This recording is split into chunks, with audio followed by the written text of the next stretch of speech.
arahira iba ile bitazoshira yaremye ijuru n'ibirimo n'isi n'ibirimo n'ikiyaga n'ibirimo ati ntibigitevye. Murabizi ukugaruka kwa Yesu kuregereje kandi ntibigitevye. Dusubiremo. Umumarayika nabonye ahagaze ku kiyaga n'umusozi amanika ukuboko kw'uburyo abutuba mw'ijuru arahira iba ile bitazoshira yaremye ijuru n'ibirimo n'isi n'ibirimo n'ikiyaga n'ibirimo ati ntibigitevye nonima. Ukugaruka kwa Yesu kuregereje kandi ntibigitevye. Ariko mu minsi y'umumarayika w'indwi aho bagira kuzinzamba niho ibanga ry'Imana ryoba riherahejwe kuko yabariye abasavyi bayo ubutumwa bwiza aribo bavuze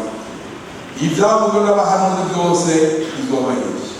Aho umumarayika ariko bavuga inzamba Pawulo avuga mu Itesalonika ya mbere 16 ngo kuko umwami wacu bwazomanuka arangurura ijwi avuye mw'ijuru hamwe n'akamo k'umumarayika n'inzamba y'Imana maze abapfuye muri Yesu bazozuka natwe abo dusigaye tuzoja duterura nabo mu bicu dusangane n'umwami mu kirere. Ntibigitevye. Icyo bituma dukwiye kwiyeza dukwiye kwama twiteguye dusome Malaki 3. Ntibigitevye. Haleluya. Ntibigitevye. Malaki 3. Ariko bazobanza gutuma intumwa kuko ndagukunda uraryoshye. Umberera ntumi nteguze yanjye indorane z'inzira imbere yanjye kandi umwami murondera azoshika gute yiturumuka mu rusengero rwiwe ariyo ntumwa y'isezerano munezererwa ihaje ikoreye n'abagizi. Ariko nindazoshobora kuyagana umunsi kwiwe kandi nindazoshobora guhagarara ahazozira ngo Imana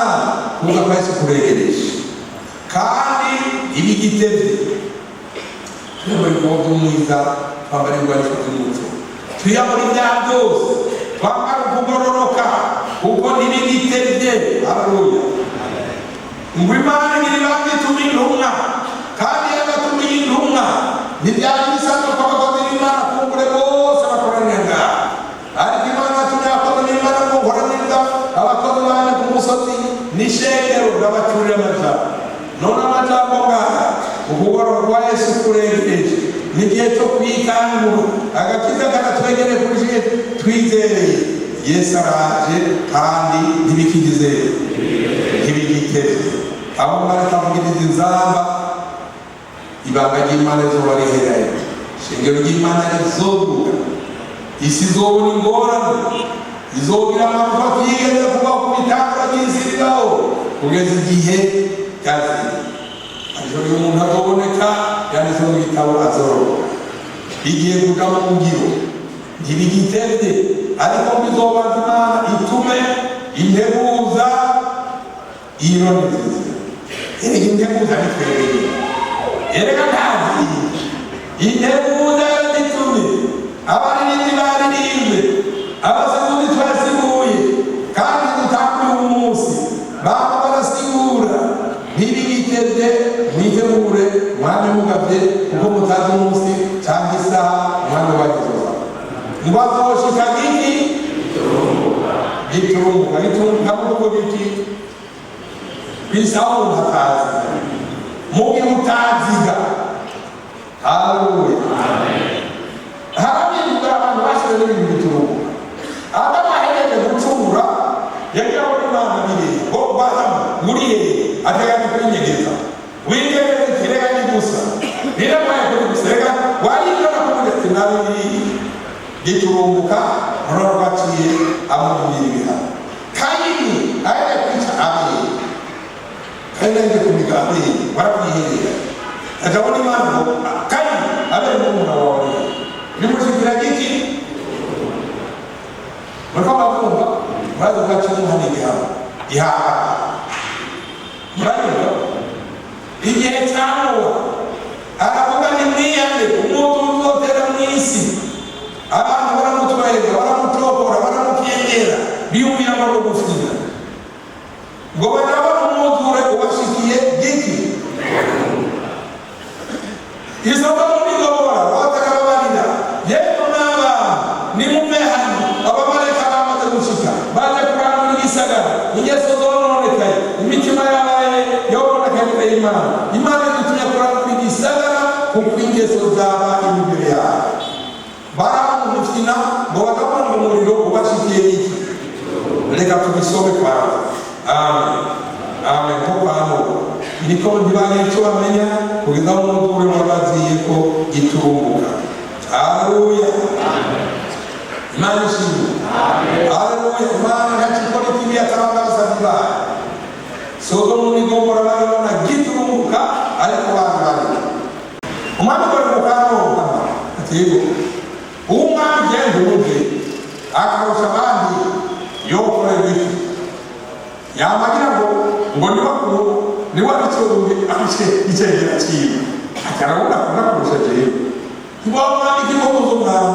bakamuha ifarashi n'umugabo ati akagendera mu modoka ijya mu uyu mwami nyine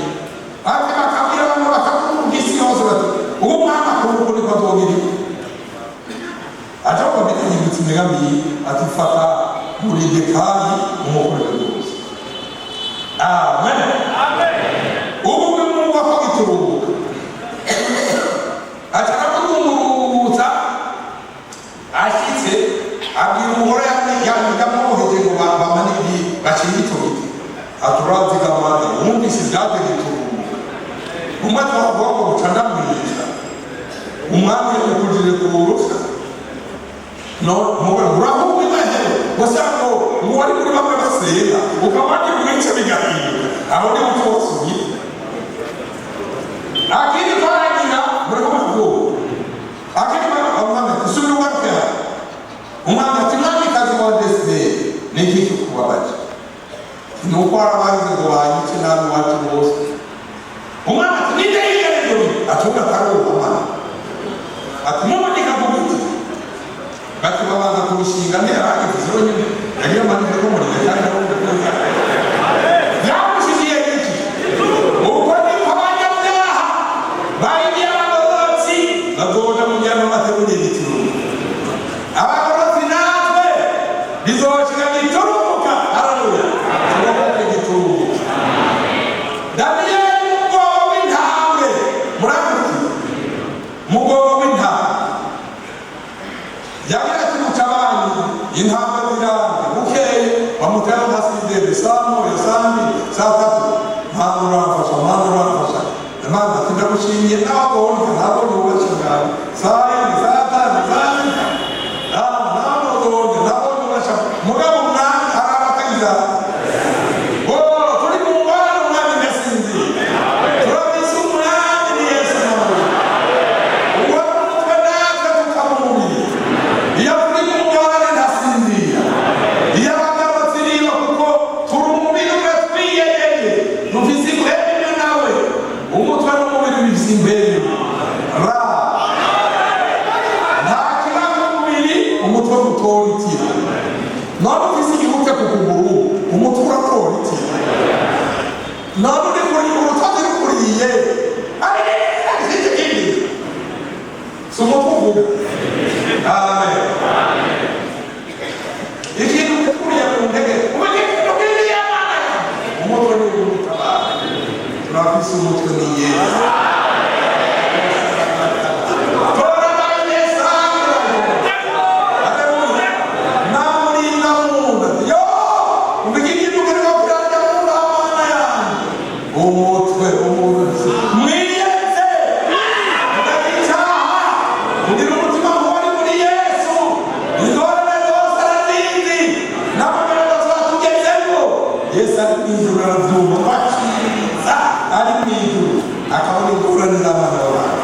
Daniyeli arabasinzi aguma asega naho nofa naho nya saa tatu naho nya saa tanu naho saa sita ibyo bose nabonye kuri Imana ishobora Imana iramufasha abatinda aragera mu mutwenzi umwami uzuka mu mutwenzi arahagara ku kinoro yewe Daniyeli muntu w'Imana mbere Imana yawe ntabwo ntizakwiye ati nyamura ku ngoma nanjye muratumye umwareka wayo abahasiga ntacyo zangize kuko nabonetse imbere yabo ntari ku gicungo. Amen. Amen. Muhagarare mutari ku gicungo, muhagarare mutari ku gicungo. Nawe twaca mu ngorane tugiye kubona umunsi umwana wacagaze hariya erega Daniyeli erega tumeze nk'abakungu bajya mu migani hapa ngo Yesu atubona ngwino mukunzi wanje tuvane mu mitumbi bamwe intambwe no mu misozi bamwe ingwe erega turi mu isi y'imirambi urabona igihugu cyubishije natumenga turi mu kino ariko umwami wacu agiye guseruka rero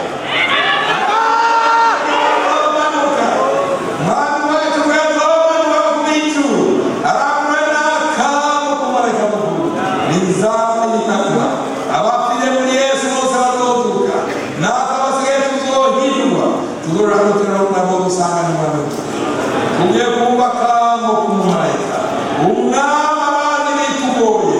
arazi iminwa yacu. Yohana yamubonye mu gice cya mbere yari kare mu mageragezwa ngo arasenga atabona ahuta umuntu mwiza yambaye ikanzu yera derere afise amaso ameze nk'imeze akenyeye n'umukanda w'izahabu afashe inyenyeri mu kuboko agenda hagati y'igitereko kw'amakaranduri ijwi ry'iwamena n'ubusuma kw'amazi menshi ibirenge by'awamena n'umurinto icyuma kivuye mu muriro. Haleluya. Yohana yiyehuye arahinda agacitsi ati ndapfuye ndapfuye ndapfuye ubura ntutinye naba nijewe nari narapfuye n'umuzima mfashe urufunguzo rw'urufuniko kuzimu. Haleluya. uwo Yesu nge tumuvuge gatoya amaze kuvuga Yohana yihebuye bari bamutaye mu tuzinga Patimo bamuhora ubutumwa bwiza. Haleluya. ngo ku munsi w'Imana arasenga arabatereka mana ubishekero riko rirasengera reka nanjye senge umunsi w'Imana bajya muri muhemu muge muri muhemu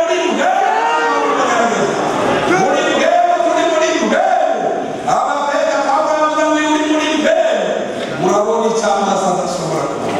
igisozi cy'udashobora kuba igikanika mu mutima w'umuntu Imana yinjira muri muhemu uri muri muhemu yangu ufise telefone ubizi telefone aho ubizi utayifisa tuba kera ni telefone zikiza umuntu yagura umugore aho yagura umugore urumva n'abandi bakabona ariko aravuga waro aro n'amahoro yego natwe turamahoro ahize amahoro kitubira ureka uravuga n'abana yego n'abana baravuga n'abana abo mbega niyo mukwanga akayasize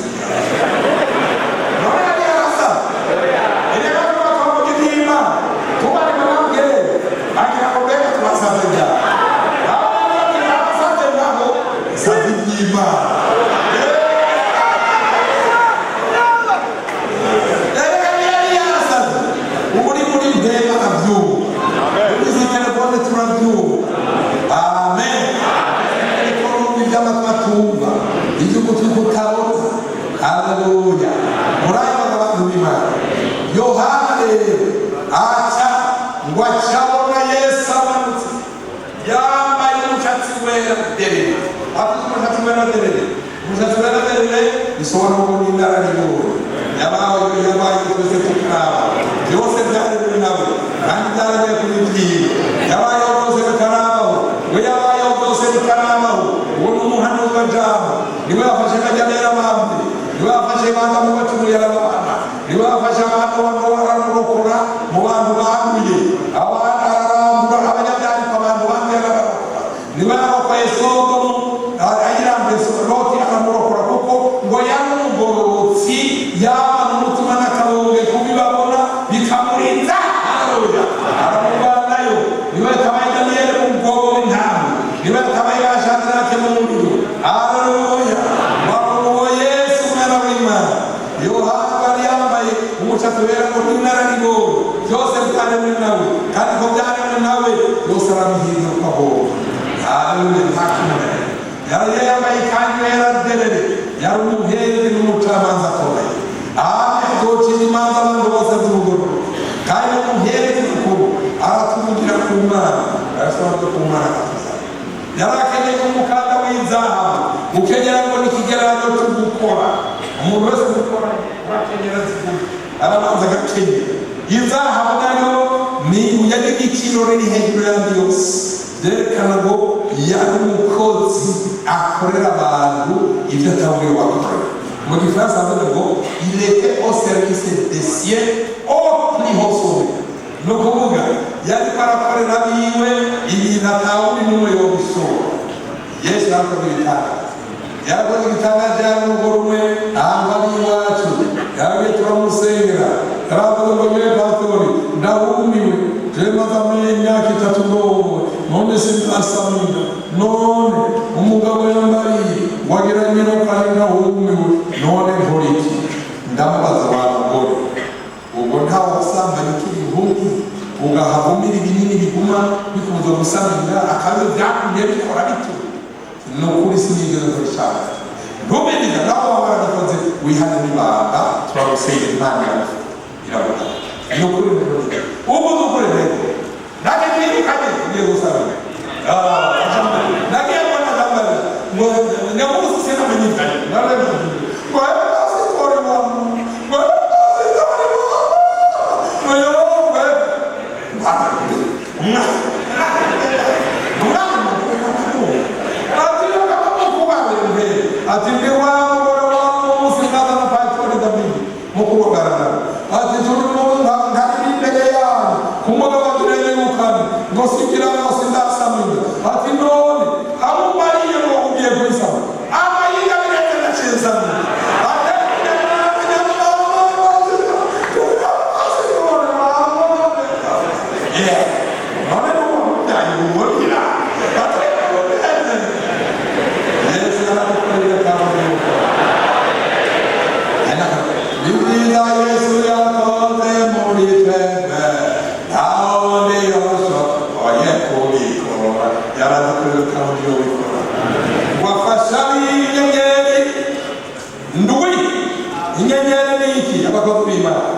icyo gihe urubera nicyo kintu kibura imisumba ibiri ariko twagomba kumurika nk'itara ry'imodoka ry'itara cyangwa twagomba kumurika nka ya radiyo bita ekogarafi imurika no mu nda nawe umwana iyo nawe amurika nk'uko bikamubona. Amen, haleluya. Ariko Yesu amurika kurushayo. Icyo gihe baratobekeranye abavuga ndazi ibikorwa byawe, ndazi ibikorwa byawe, yandike amashengero, ndazi ibikorwa byawe, ndazi ibikorwa byawe. Ishobora gushima nini, ishobora kugaya ko nini, inama nkugiriye nini, niwadesha ibintu yanditse ndazi ibyo byo birabona. Umuntu abana ngo ishengero rya Efeso ngo ryari rigikora ibikorwa byose neza urabatugaye, ariko banditse urukundo rwa mbere bakora kuko babatunze ntacyo ntabwo batamutunze yoca yisiga kora bivuye ku mutima. Yararana ishengero ry'Isimona ryari mu mageragezwa ariko rikihangana ririhangana uyoboke ugeze ku gusa yarari byose n'ubundi mugeze baramuzi n'utaya yararana iperugamo ngo ryari ryicanze n'isi ntiwatandukanye isi n'umukristo hari isi no muri abantu benshi abakristo bigira mu isi sinakita mu bakristo ugatanduka ugatandukana n'umukristo w'iyombe yerekana n'itandukanye. Haleluya. Ati ndakuzi wabandikise imitima ituwatira ngo abadakijijwe bigiye mu isi bagasembera ngo baririmba ariko basenga atagira ngo ndafisho ngaya walikujya mugore yipfugishwa ataziriza urumva haruhega aramusanganyi ari muregwa mugabo tutamubonye akaza akaririmba agasenga agasangira ingene bariye sinakoterekwa ntabwo mbise mu mutima hari abantu mw'ijuru Yesu atogusubira mu makabati bagatekera imbere yawe bafise ibyaha bagenda ntibihane muranyumva yego kweli hari umuntu abakinana yose turatubura ukajya usanga afise undi mugore ino ariko akabiyo yigeze no ntibabike ugasanga afise umuntu muri ko batuba none Imana ndibo. Amen. Hari abandi twavuze hari abandi batwaye abagore babanje kubakoresha ibyaha ngo urumva ko nagiye kubukwa ngo uruwe wanjye ntabwo Imana abwiye bwira abo bantu mufukame wacu icyaha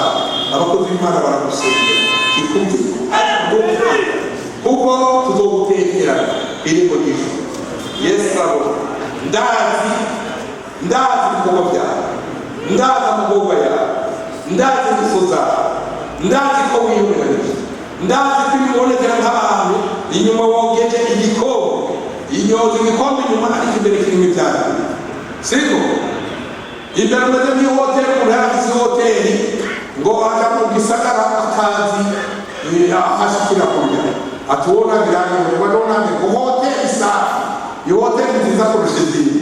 yakenda tomoye ngo ashikeyo asanga haranga y'ibitaburirwa bamaze imyaka 2 barimutse bagabyabanje byanditse abagito benshi umuntu yitwaye n'ababiri yabyama hasa agomba yitwaye n'ababiri y'amasarafu murabyumva ubundi muntu yaziritse imbere ariko ararima abazi baraza barayitwa umutwe barayitwa umutumba n'umutima mugari avuga yuko umutwe mwimene yaje atekere muranyumva none haleluya Yesu avuze ndati kuko byawe amaso yiwe aratobekera ameze nk'imezi z'umuriro aramurika haleluya uwo muntu bumbe hari umuntu tubona umutwe warashari n'ishengero ariko umutima n'umubiri satani yarawutwaye ukoresheje ubureza ndazi ibikorwa byawe haleluya Yohana aramubona haleluya akavuga Yohana agacagira wigiwe neza gusuma kwa mazi menshi bigudana byose ari haleluya kudireye bimeze by'icyuma bitugurura n'umuriro icyuma cyutugurura n'umuriro Yesu ari gwari paragenda ku mubiri haleluya icyuma bitugurura n'umuriro mbega nakubaza izo kayo gukora ariko bakina cyo gukora ntabwo none haleluya Imana ishimwe uwo Yesu niwe akabaganiye niwe bigiraje twabubone wari umwamagana n'abami Yohana mubonye cyo yibitasi bodapfuye nakuye ubura gupfuye. Haleluya. Harundi mupatro bwanjye yashaje akunda kwere yatwara rwose tunaraseye Yesu nagusabye umfashe nakubone amaso kuyana nakubona mu byumviro gusa ati ndabona uwo mufoto ko ni foto y'uwo mufoto kandi atambira ere gateye urambona jeni jambo uri kuri iki jambo ubwo yatwara ndabona nakubone Yesu ndakubone ni foto n'uwo Ego Imana Yesu ati nzamwumva ati matona ndabona mbona hari ikintu mega n'igitama kibohanya kumva kuri yo kurarega kirasatura mu ijuru n'isiku cyangwa ndabona asezerano ati ndabona ko ikintu mega n'umusaraba wona siko kujya kwa kubona cyangwa ko turafuna ati ngize gutya ati nzamwumva inyuma ati none wewe aho yapfuye ati ngora muri bibabi ati nyuma y'icyo warebye wowe byose ati ndanyumva umuntu ari nyuma cyane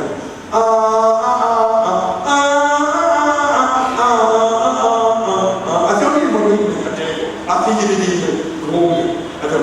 mwabagezi n'abameze ijabendera ujyajeho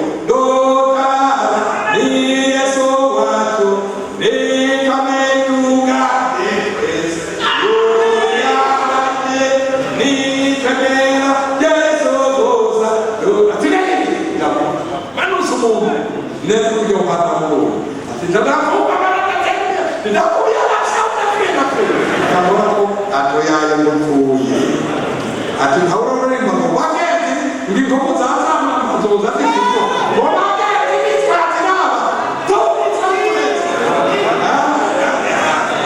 yohana mungu yatakukora kwati yotinye yohana dijeo aliwa sije napiki kijiji sije nakurogo ndipasi tondi wa maliwa ndi Yesu laba ninaku nona amen wahadikirioni libole liwanya haleluya na nugi rugoba na wewe ukwica bora Yesu nutinye nate narafuye kunaona niki urukundi dasha mate kumumya ore batatana niki Yesu nataya bize aho yasambara mudamo mugechiwe nilewe ngiri cyane nakoze harabona n'umwe agomba yakuda gusa urusengero rwacu yo rusambura no mu minsi itatu aho wabuze gusambura no mujana mu muntu ze mu bamufumu uretse kumwica yavuze ngo ati hoye cyo abandi bakubaya kandi Yesu alifanya kuwatisha na kuwaponyesha na kuwafufua alifanya Yesu hizo si vibaya hizo si vitendo ni kumwonea kubwa ni Mungu wewe anapotikiki hata ukubakabula no kubakira no kubakira ngivyo kandi ino kumwi baba kumwona na kusanisha Yesu anasema amen umutama ndavuga ngakatu nacha abone kuri hata ni sona kugira umugore wagira atamugene kugira icyo umugororotse nari ndaruka ubatuma kurera umusoga w'ucumize ngo urumubira kugorora ibyo biri shingire nta izuba cyane cy'umwiza basaka bazatenda ibyo by'umuzika Israhili yashitse nabayo undi musoga mwisi yari kwitati nkaka iri yaba ega ngomba kuruhuka kabali uwe atarawa kana kutoka wala isi yeka ano tatizo wali mama izo wale chomeza wale wa mama wa mama na kwa sababu somo wale chomeza ya sababu wala jamu waroti ndio mtu Petro ya Mungu imana mujemo wakuye nidasha wakurufuka mumunya ontachaba kaji Petro yavuze Pawulo yanditse ngo kuko icyaha n'icyoboye urupfu rubonye n'icyaha n'urubonye rudohoka mu muryango cyo gituma tubukiza icyaha karihana akihane kuko mfuruko murumva ibiyanga umutwe wawe imyambaro yawe yambaye kandi umutwe wawe ureke gusiga amavuta mbega wowe usiga amavuta icupa risiga amavuta worifata haho ukarishikana hariya mu bibiri kajya kwibarabara wose rikarigire riranere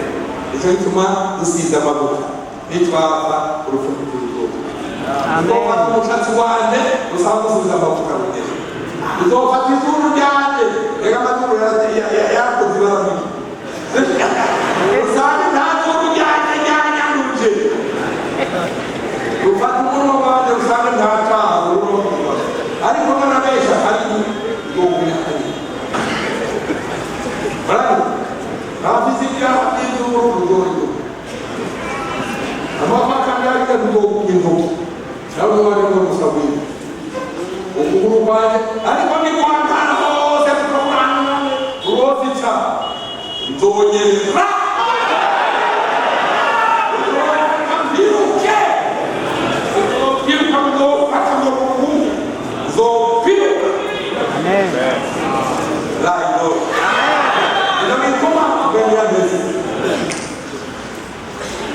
Daniel ari mu ntambwe giturumuka umwami azoshika giki ajya mu mwanya areba ati Daniel musabye w'Imana mbere ateba umwanya yategamye kuko nawe zari gituma bayo ugiye kuba yisaba ngo none bivuye mu ijuru ngo duka mu nzito amen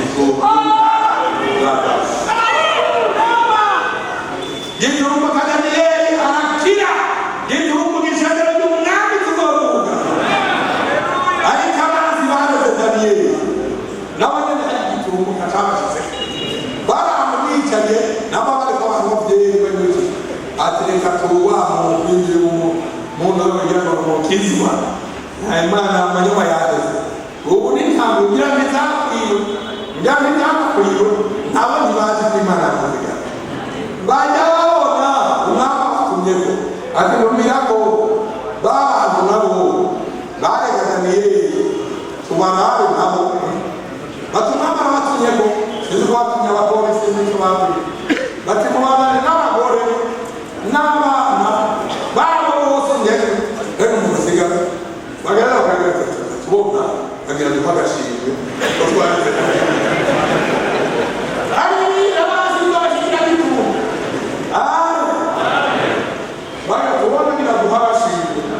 yakubwira amapositifu n'ibiratoshi abagora guha ibitenge bishanya kankagane abana nabona batumye ubona bagurira amaniforome twari n'amakaye agashimye ko twahaye Daniel yanse kumusenya bako umurongo bashika barumva aje wasanga Daniel yicaye Imana ishimwe Daniel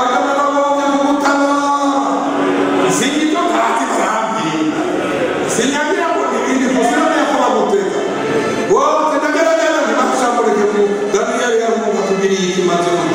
amenya ko basinye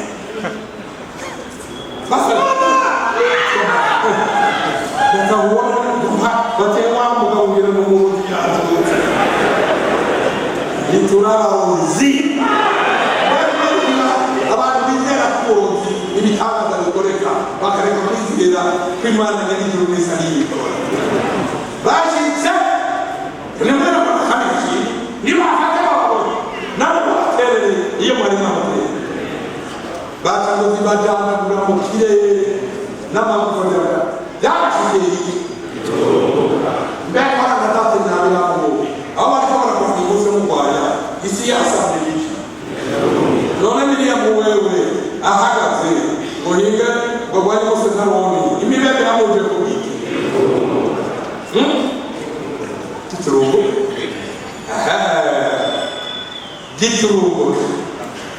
giturumbuka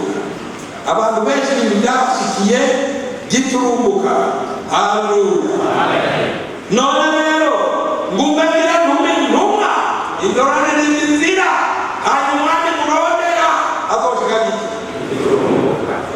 ntibyiteze kugarura kwa Yesu kuregereje ntibyiteze izoshika iki. Amen. Era giturumbuka ntibyashika ibyabuze hariho n'ibyiza byasize giturumbuka bakoromayo yariho hagariho heza cyimba Nimoza murabe Yesu nimeza atanga ibandi ati n'abantu bishenge Yesu bishenge giye ati babiri babiri Yesu mwana babiri bakibora dege murako namano ko mubona kanyo usokuri kuri n'umubazi lakini Yesu tawuze aho ntabwo muhamagara ati none ubu muhamagara Yesu ndagukorera umukurama cyangwa se iki umwari kukinyegeri amaze imyaka 38 atabone sashise giki ati ngomba gukira atega nta kusanye niki ate ito kubatasi jani wapi niki yeye ndani wa nikira iyo riba cyari kintu kwakira nyoto gusa ngo banyotekwe uzobashobora byose kuko hakiri umuntu umwe ku munsi kandi hagakira utangiye gusa kandi hari rimwe na rimwe kandi niyo abantu bavuga ewe cyobo iyo kisima icyo kidegeri cyobo iminsi yose hari rimwe na rimwe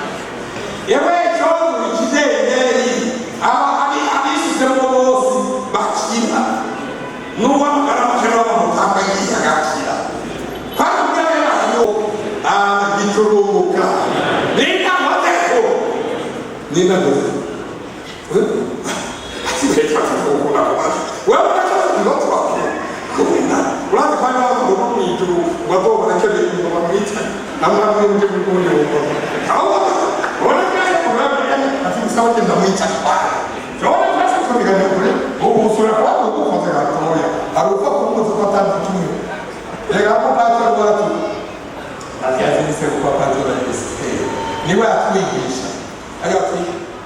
tare kwa kanza kukane kwa shughuli yao mara atuyeleti ngebe ungeye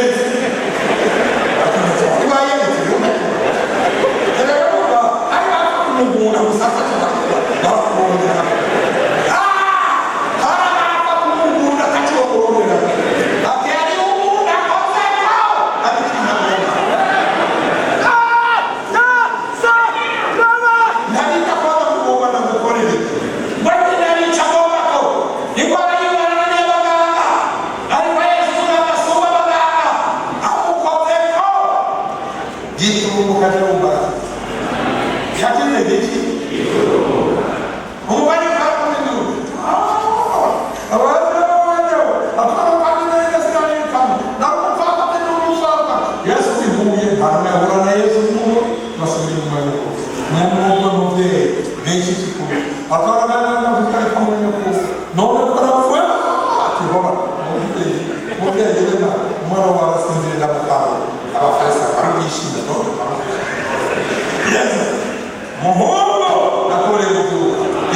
Amen. La basha. Giturumbuka. Nova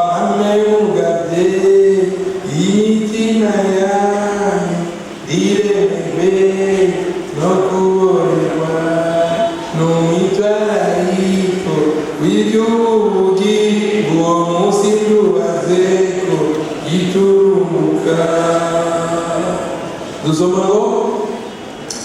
Luka 4:34 ariko mwirinde kugira mu mitima yanyu ntiremerwe no kugandarirwa no kuborerwa no mwitwarwa by'ubugingo uwo munsi ntubaze ko giki gituma umugabo umutego uko ari kuzoshaka abantu bose bashaka iminsi yose mwami mukaze musenge mu bihe byose kugira ngo muze mushobora mu bihe byose kugira ngo bibeho muze muhagarare imbere y'Uhoraho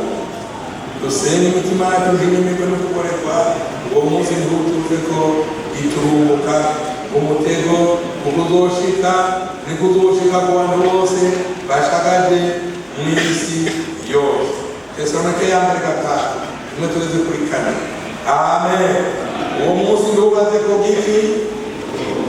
giturumbuka babikuriye segonone abita Tesalonike ya mbere gatatu giturumbuka Yesu azoshika giturumbuka haleluya giturumbuka Tesalonike ya mbere kane bavuga bati yaramaro ntango manzi ni ubona kuzobaza ko guturumba mu kubise biza kumugora kuri we kandi bazokwikiza na gatoya ariko mwobere data ndi muri mwiza uwo munsi ububire nk'igisuma ko mwese muri abana b'umurango n'abana b'umuco riturariro cyangwa mwiza nuko rero dusinzire abo muri cyo kwikangura nk'ababandi ariko twambe tugabye birindi biboreza kuko abasinzira mu ijoro n'abari babarwa mu ijoro ariko turaba umurango twirinde biboreza twambaye kimwe kingira igihe cyo kwizera n'urukundo kandi twambaye n'ingofero kwizigira agakiza kuko Imana itadushiriyeho kuturakira twebwe ariko adushiriyeho kuhishwa agakiza n'umwami wa Kristo Kristo niwe yadupfiriye kugira ngo tubaneho nawe ariyo turi maso cyane dusinziriye tuyufu nuko muhanurane mukomezanye uko mikora yose duhereze kuri musiguzi cyane kabiri nta twadoheye Imana idufashe kandi dusenga ugorora kwa Yesu kuregere dusenga uwo munsi ruzokuriye giturumbuka kuko ngo abantu bose haleluya bibaza umunsi wabo nguko ifizi isanga nawe dusome umunsi w'icenda cumi na kabiri ndahera twame tugaze mirongo itanu nawe kuko abantu batazi igihe cyabo naba nguko amafi afatwa n'urusenga rw'ubugesera kandi nguko inyoni zifatwa n'umutego uko niko abana b'abantu bafatwa n'umutego w'igihe cy'ubugesera kibaguye ko biki ifi anyatse mu kiyaga iyo abazamenya uko byaba zifatwa n'urusenga naho bacana amatara zoyahura none ziza kwigira umuco igasanga ziri mu rusenga inone rw'inyoni isanga iri mu mutego itabizi siko none imbeba amen ngw'inyoni isanga bafasha ngo iyo aba yamenya ko umutego ifata yari kumuca ngo nguko abantu ntibazi umunsi wabo nguko isi isanga yafashwe n'urusenga nguko inyoni isanga yafashwe n'umutego ubwo niko abana b'abantu amen bashikirwa n'ibintu bibaje ko giturumbuka siko ntawuzi umunsi bizoshika giturumbuka ntawuzi umunsi umwe ntawuzi umunsi ukuza kwa Yesu twasomye hano muri Amerika umugabo umwe bavuze wagira bajya kwerekana umugabo w'ubutunzi wa mbere kurusha abandi bose abantu bakora hamwe n'indege zarega nka 78 zisera n'ubu bose ngo bajye kuraba umutunzi wa mbere kurusha abandi hanyuma rero urumva ni abantu umutunzi barashima kumurara kurusha uwamuhaye abanyamuntu nabo barishima twamwe tugukwiye guca bugufi kuko Imana ntiguhebera icyubahiro abantu bose bakoranye bose bifuza kukubona bose bifuza kukubona none umutunzi umuraze atakimuhaye akikibaho niyo abantu bifite kurara ataduha twese duce dutanga tubundi babura kuvuga none n'umunsi wose bari bibutsa kuranga ubutunzi bari kuramagana mwese dukorane hariya bavuga butunzi oya cyane cyane ubutunzi nta butunzi dufite si neza ese ko umuntu rero abantu baguhereza ukwezi nawe aragutuza bato kwegera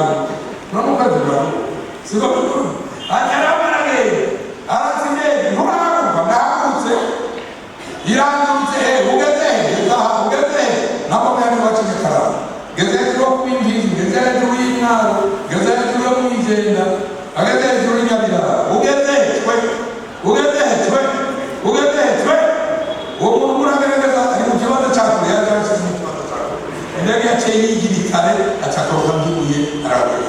abari bamuharindiriye baje kuraba umutunzi wanjye byamushikiye iki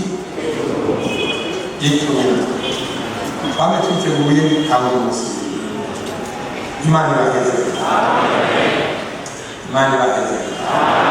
Daniel Imana tumumarika abazigama ko nabo ndetse ntabwiye tuye muri cyaha cyose Yesu azoza kutujana ari hafi Yerusalemu nta cyane kizogerayo nijo bituma dukwiye kwiza Yesu zigawe ko yakiri igitambara n'amazi atangura koga bigisha aramuza kubireba ashigiye kuri Petero ati je ndiyota tukawutemeye ko ndakoza ndakuzoba iyo wasenga no gutuma abantu tuzohurira no mu gihe tuzohurira Petero ahindura atasanga ngomba kumenya je mbera umutwe unyote hawa bose n'umushitsi no maso n'umubiri Yesu abwatu yawe waliyo zedushe nakinyira kuhagira hose mwene umaze kweza kumijana muzanga murabera nagomba kubanza gusa utwo watwagakaruki aho wayagadabara aho bari kugadandaza aho bagira iki harakuba karanakaruki mwe murabera muramaze kweza kumijana nawe amen amuga rero Petero agiye arabwira ntasanga ugomba kunyuza yera kumutwe bagire wese